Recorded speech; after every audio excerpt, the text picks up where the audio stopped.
Nothing is straightforward in the paintings of Leonardo da Vinci, and that is also true for this painting of the Virgin and Child with Saint Anne. It shows a curly Jesus playing with a lamb, while his mother, the Virgin Mary, is holding him. And Mary is seated on the lap of her mother, known as Saint Anne. The lamb is a reference to the Passion of Christ, the period at the end of his life when he is crucified. But, as a protective mother, Mary tries to hold him back, while the grandmother just peacefully looks at the scene with a slight smile.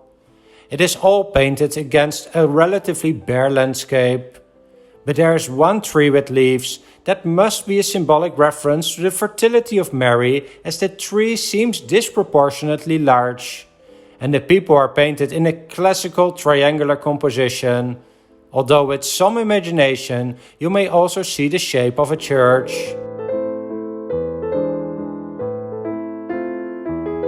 You can see two different images of the same painting here, on the left before the restoration and on the right after the restoration.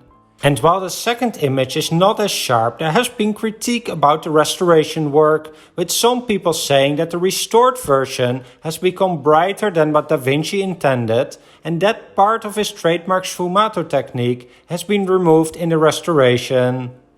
Feel free to let me know in the comment section down below if you prefer the unrestored version on the left or the restored version. Da Vinci never completely finished the painting, and you can see that, for example, in the area in between the rocky part in the foreground and the landscape in the background, but also in the lack of refinement in the blue drapery around Mary. It is most likely that Da Vinci received a commission for this work from King Louis XII of France. He would spend the first 3 to 4 years making sketches for this work to practice different compositions, and by 1503 he would finally start with the painting.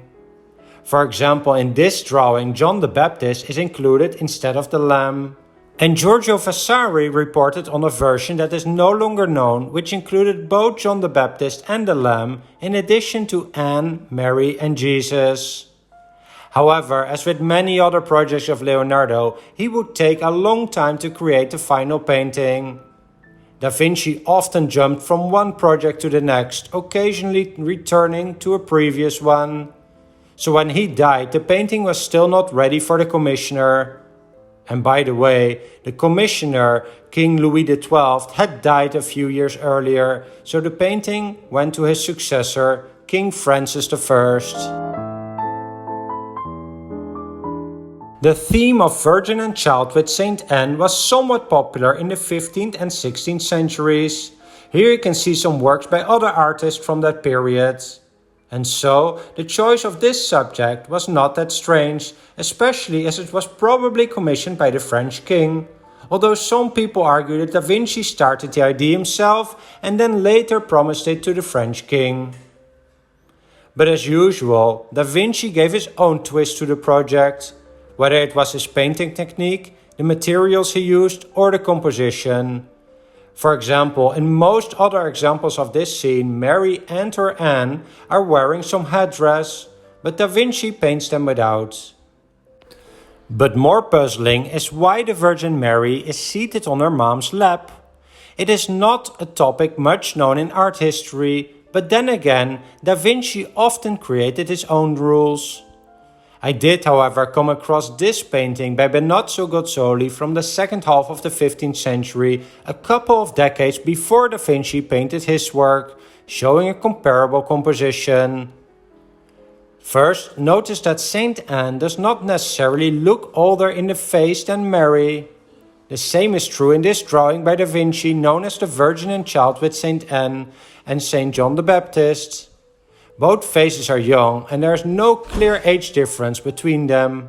However, one thing to differentiate them is that Da Vinci made Saint Anne much bigger than her daughter, such that she would fit somewhat naturally on her lap. A bit similar to the idea of Michelangelo's famous Pietà, which he carved a few years earlier. Well, I hope you enjoyed this discussion of one of the mysterious works by Da Vinci. If you did, please hit the like and subscribe buttons, and I hope to welcome you to another video soon. Thanks for watching.